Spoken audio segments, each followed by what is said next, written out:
eu nunca vi um justo desamparado, nem a sua descendência mendigar o pão.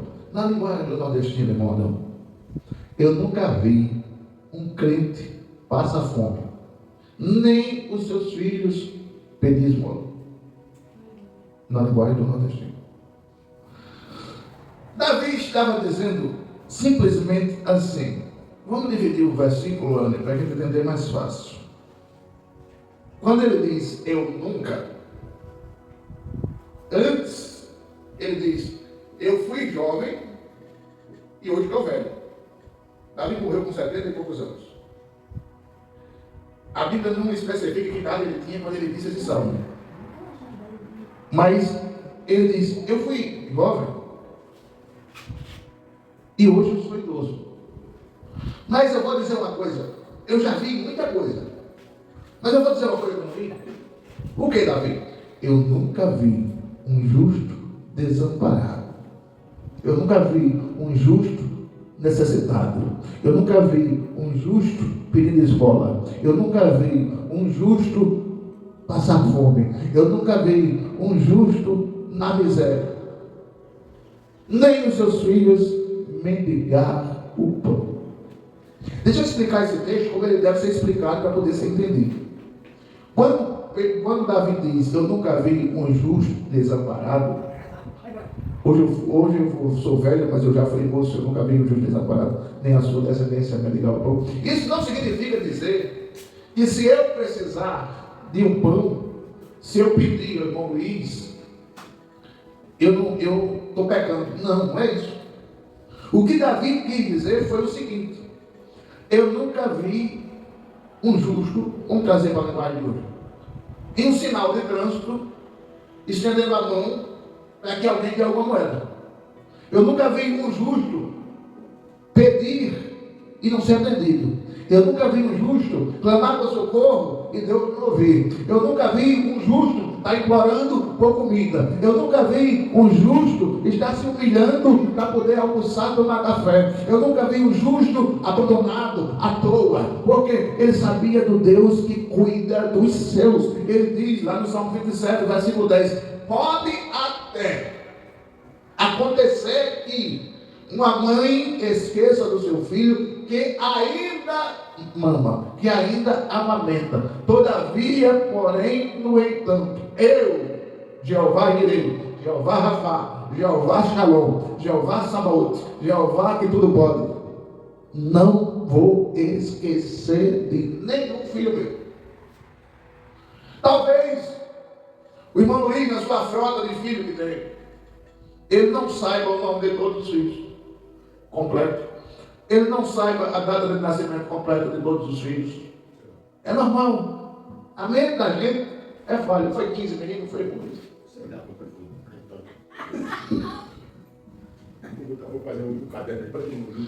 Não, só lá no WhatsApp tem uns 4, né? Só no WhatsApp lá tem uns 4. Aí, meus irmãos, o pai humano, naturalmente, esquece da data de nascimento do filho, do aniversário da esposa, do aniversário do neto. Normalmente esquece. O que Deus estava dizendo no Salmo 27 é que todavia ele não vai esquecer um minuto de você. Ali ele está dizendo o seguinte: eu vou conviver ao teu lado dia e noite, todo dia, dia e noite, todo dia, dia e noite, todo dia. Tem como esquecer?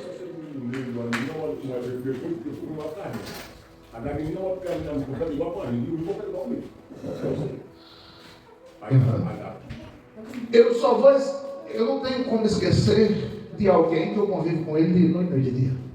Foi isso que Deus estava dizendo. E o salmista, quando ele diz, eu nunca vi um justo desamparado, entenda, um justo. O que é um justo? Um justo é aquela pessoa que tudo que ele fala é exatamente o que ele pensa. Tudo que ele pensa é exatamente o que ele fala. E ele é honesto, é decente, tem caráter. Um justo é aquele que gosta das coisas certas. Um justo é aquele que não gosta que o que é meu, o que é teu, e me passa disso, está errado. Um justo é aquele que busca o Senhor porque sabe que precisa dele para continuar justo. O justo é aquele que sabe que se acusarem ele de qualquer coisa que seja ilícita, a consciência dele está tranquila.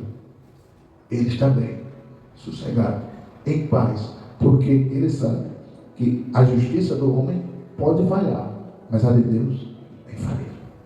Esse é o justo. Aí Davi diz: eu nunca vi um justo desamparado. A coisa mais triste para uma criança é uma mãe abandonada. A coisa mais triste para um filho é um pai esquecê-lo. A coisa mais triste para um pai, principalmente ele quando está idoso, é um filho abandonado. E a dor do abandono é a dor da ingratidão. A dor do desamparo é a dor do esquecimento. Você já pensou? Você, até enquanto pôde, você deu o que pôde por seus filhos, você deu o que pôde por seus netos, você deu o que pôde por suas filhas. E quando você não pode dar mais nada, eles pegam você, esquecem, isolam no quarto. Eu já ouvi comentários que chegaram aos meus ouvidos o seguinte: uns filhos disseram para um pai que já tinha sofrido o processo de enfermidade, estava no quarto, deitado: se a gente não pode dar água a ele muita, para ele não mijar muito, e a gente não pode dar comida a ele muita, para ele não olhar. Aí ele nunca matava a sede por completo, nem nunca matava a fome por completo. É porque a gente gasta muito com fralda, é porque a gente gasta muito com isso, com aquilo. Só que aquele cidadão, quando com saúde, fez o que pôde e o que não pôde por aquelas pessoas. A dor do abandono, o salmista conhecia. Por que o salmista conhecia? Você lembra que o salmista foi abandonado por seu filho Absalão? A dor do abandono o salmista conhecia. Você lembra que ele foi desprezado por quem em algum momento chamava ele de amigo? Por alguém que ele socorreu muitas vezes, tocou harpa para ele, Saul se livrar dos demônios. Você lembra que Davi foi abandonado por Saul? Que Saul perseguiu, quis matá-lo por várias vezes.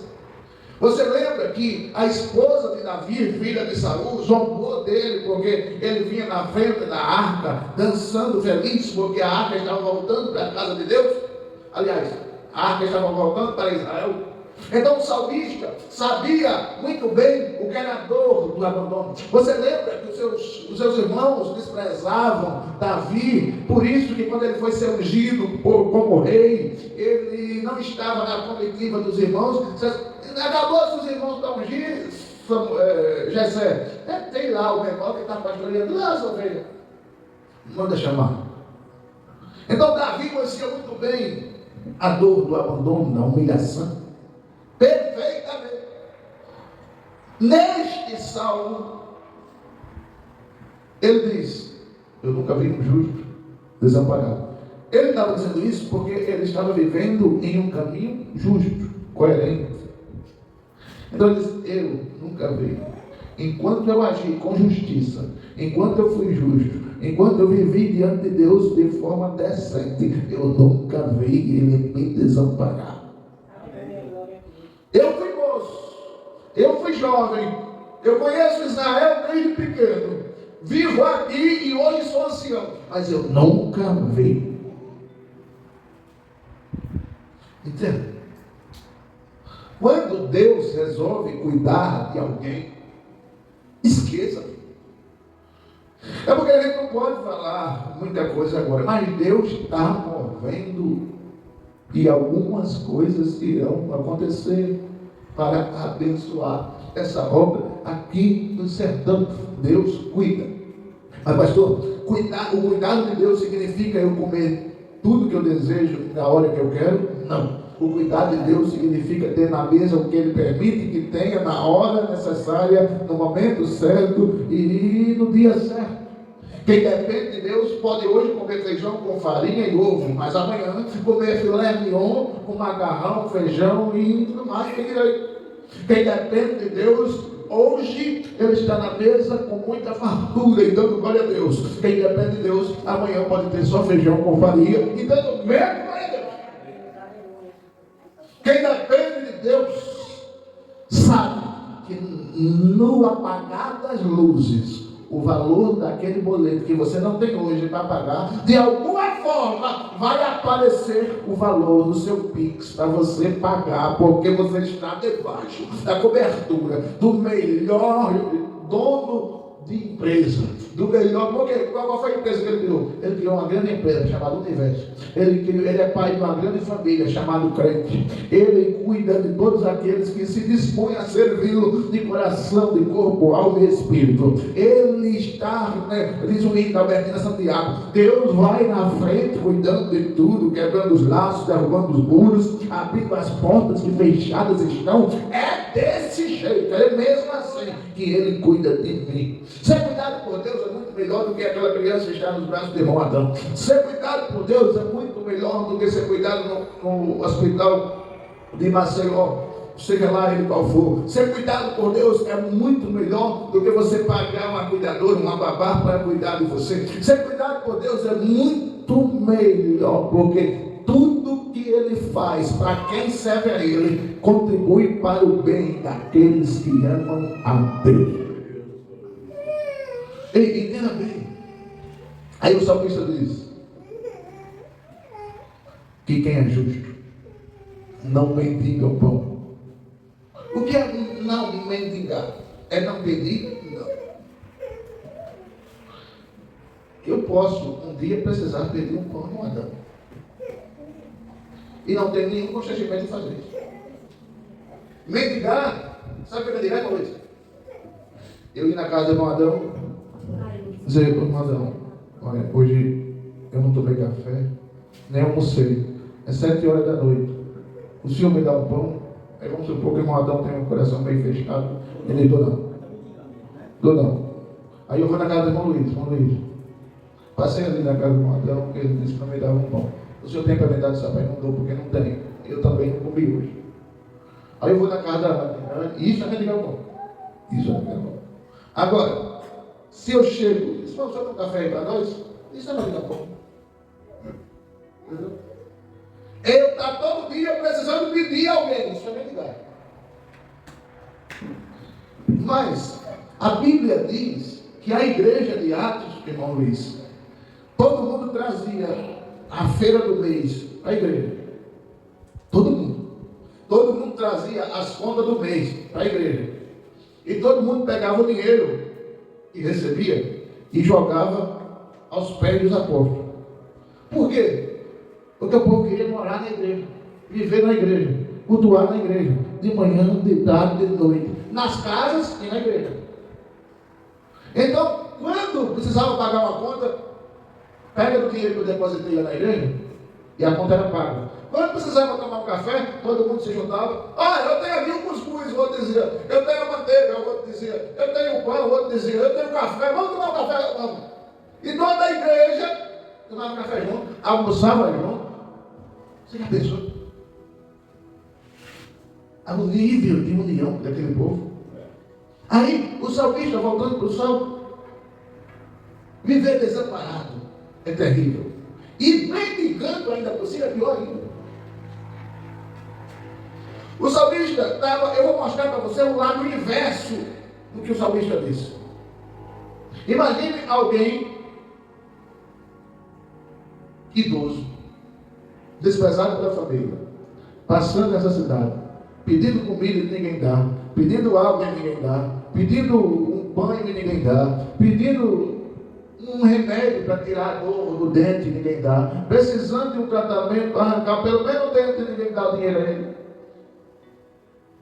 Aí ele vai no posto de saúde, por ele estar fedendo, imundo, mal cheiroso, diz, não, para poder você ser atendido aqui, você tem que tomar banho.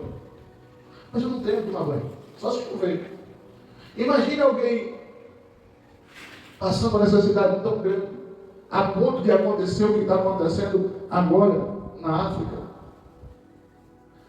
As crianças estão nascendo com úlcera no estômago, porque as mães não se alimentam, porque não tem comida. Os filhos nascem 100%, não é 99% não, 100% desnutridos, cegos, surdos, por falta de vitamina da mãe que não come. Aí a mãe morre no parto e o filho nasce quase morto. Você imagina uma situação dessa? Agora, irmãos, medite. Se esse povo africano, em sua maioria, se voltasse para Deus, radicalmente, as coisas eram outras. Você imagina o Brasil rico do jeito que é. 11% da água doce do mundo está no Brasil. E de toda a água do mundo, a água doce só é 1%. 999,5 bilhões de litros de água, trilhões de litros de água, tem no planeta. Desses, 1% é água doce que tem no mundo. E esse 1% está no Brasil. 11%. Versículo 5, né? Não, 25. Salmo 37, versículo 25. Perceba? O Brasil rico do jeito que é. O Brasil tem o pulmão do mundo, irmão Luiz. O Brasil tem a Amazônia. O Brasil tem as maiores e melhores terras para plantar soja, milho, feijão. Até essa terra aqui, que é meio difícil de produzir, se chover um pouquinho, tem. O Brasil é rico. 8 bilhões, aliás, 215 bilhões de pessoas. Dessas, só cerca de 40% se diz católicos, evangélicos ou creem em alguma coisa. Você já pensou se 90% do país dobrasse o joelho no chão e confessasse Jesus como Salvador? Você já pensou se o Deus que cuida de nós, como não ia cuidar desse povo? Quando eu olho para as pessoas que estão desamparadas, passando necessidade, aí eu lembro, se elas conhecessem a Bíblia, se elas conhecessem o Deus de Davi, se elas conhecessem o Deus da nossa vida, se elas conhecessem o Deus que permite faltar gás só depois do feijão cozinho. Se elas conhecessem o Deus que mandou 10 mil reais na conta da gente, quando a gente ela estava 3 meses sem trabalhar, 2 meses. 3 meses sem trabalhar. Aí a irmã liga para mim e diz: pastor, eu estou precisando de uma bênção. Está precisando de motor? Eu estou precisando de uma bênção. Tem que ser amanhã. Tudo bem, irmão, vamos orar para Jesus.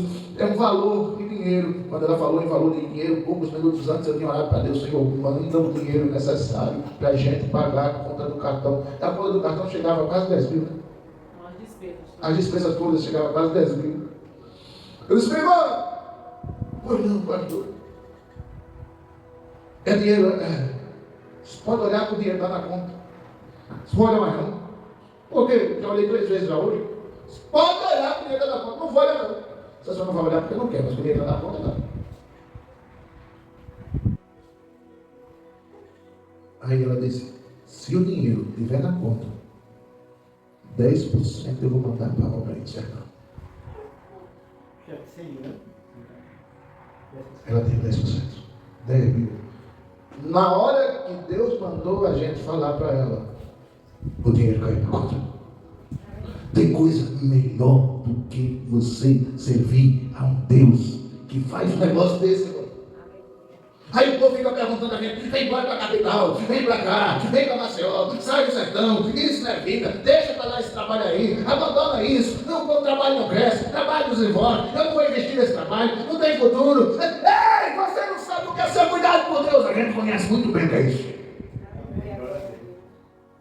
Ai, mas peraí, mas se fosse de Deus, Você não tinha perdido a perna. Nem tudo que Deus faz eu posso entender. Sabe o que é que eu digo para as pessoas que às vezes me perguntam? Eu tenho duas respostas. Agora eu só vou dar uma. Mas uma das respostas que eu dou é: talvez eu perdi a perna para eu ser mais lento do que eu já era. Talvez se eu tivesse uma perna, eu não tivesse tão firme com Jesus como estou. Então, se eu perdi a perna, glória a Deus por isso. Estou sem ela aqui, mas vou entrar lá com ela.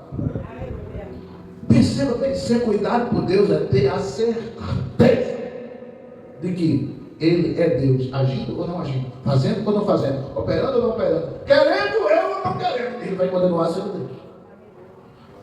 Pedro, lá em Atos, capítulo de número 15, se não me engano, 16, foi dormir, sabendo que no outro dia ia morrer. Ô meu irmão, fale sério. Como é que alguém vai dormir sabendo que no outro dia vai morrer? Herodes, não, ele estava preso. Ele estava preso, cercado por mais de 10 soldados, amarrados as mãos e os pés. Aí a igreja resolve orar, o justo resolve orar. Quando a igreja resolve orar, aí a Bíblia diz que o anjo foi dado. Pedro estava num sono tão profundo que ele pensou que estava sonhando. Enquanto estava sendo liberto pelo anjo, as correntes da prisão se abriram, os cadeados se abriram, os portões se abriram. Pedro passou um por um e os guardas ficaram na porta vigiando não sei o quê, porque Pedro estava indo embora. Ao lado dele tinha um anjo. Pedro disse, na frase do nordestino, me disse que eu estou sonhando, eu não acredito que tem um anjo aqui que veio para me socorrer. Anjos de Deus estão à sua e à minha disposição para cuidar de mim e tudo se necessário for, porque Ele nunca deixa ninguém que é justo desamparado, nem a sua descendência mendigar o pão. Ele cuida de tudo. Deixa eu dizer para você, do jeito que eu encerro agora, do jeito que o camarada que no dia do acidente, do jeito que o camarada ficou meio valente lá, se a moto tivesse emplacada, se a motoqueira tivesse habilitada e tivesse de capacete, ele vinha para cima da gente com tudo. Sabe por que não veio? Porque Deus permitiu que o acidente acontecesse, mas que batesse numa moto desemplacada, numa motoqueira sem capacete e ainda por cima desabilitada.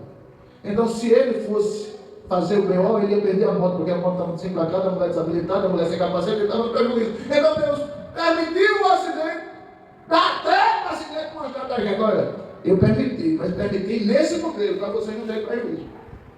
Porque se a moto tivesse emplacada, a mulher de capacete, que é habilitada, um buraco era mais embaixo. Mas ficou com prejuízo no carro? Ficou. Mas o motor está funcionando, está levando a gente para lá, para cá, está levando o povo para casa. E o carro assim amassado. E daí? Não deu certo. Quando der, quando for possível, a gente ficou certo. Não tem problema. O importante é que eu não estou de pé. Continuo fazendo a obra de Deus e dizendo que Deus cuida de mim. Segredo funciona assim. É não ficar ansioso. Meu Deus, e agora? E de amanhã? E depois? E não sei quando? E daí, rapaz? Deus sabe que eu sou um pecador miserável. Às vezes eu tenho nojo de mim. Às vezes eu penso, rapaz, esse chuveiro podia me dar um banho no Espírito também. Né? Às vezes eu tenho nojo de mim. Mas quando eu chego nos pés de Deus, eu digo: Senhor, esse miserável aqui depende do Senhor. Precisa do Senhor. Urgentemente, corre aqui. Aí Deus, com a sua misericórdia, me dá um banho. Passa um detergente chamado sangue. Me deixa ali. Eu nunca vi, apesar de ser o idoso hoje, mas já fui moço, eu nunca vi um justo desamparado nem a sua descendência vai pegar o pão. Irmã Maria, para comprovar isso, a sua família já pediu esmola algum? Não, de aqui não. Manda o senhor já pediu esmola. Ande. Vamos, sua família já pediu esmola? No 70 foi a crise maior do mundo, hein? Sou eu. E lá em casa, no almoço era meio monte de gente que vinha para comer. Porque nós tínhamos leite. Eu estou perguntando aqui porque todos nós somos pobres, né? Aí pode ter acontecido que a Bíblia tenha passado uma informação enganosa, uma fake news. Aí eu estou perguntando. A irmã Maria disse que não, o senhor disse que não, a Ana disse que não. Nós só sobramos Luiz. Viu? Alguém da sua família já pediu esmola? Não. Então a Bíblia está certa. Então a Bíblia está certa. nunca pediu, nem vai pedir, porque a Bíblia diz que o justo não pede esmola.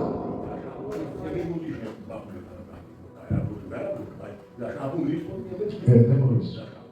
E agora quem sabendo que o Senhor está sozinho, nem como é que ele deixar o Senhor sozinho.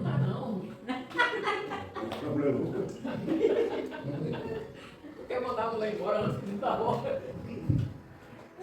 Mas se lembra comigo, o Senhor está sozinho, mas não está solteiro. Meus irmãos, vamos orar? Amém. Eu queria tanto que o irmão Luiz viesse orar, pai.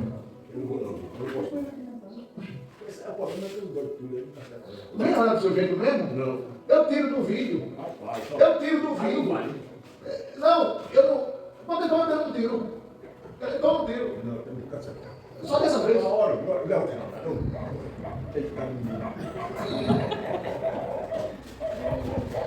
Pai, em nome de Jesus, te louvamos, porque ouvindo a tua palavra. E ouvir a tua palavra é ter a certeza que tem um alimento espiritual para dar, para viver. Eu tenho certeza que o nosso espírito, por que não dizer o nosso físico, está revigorado.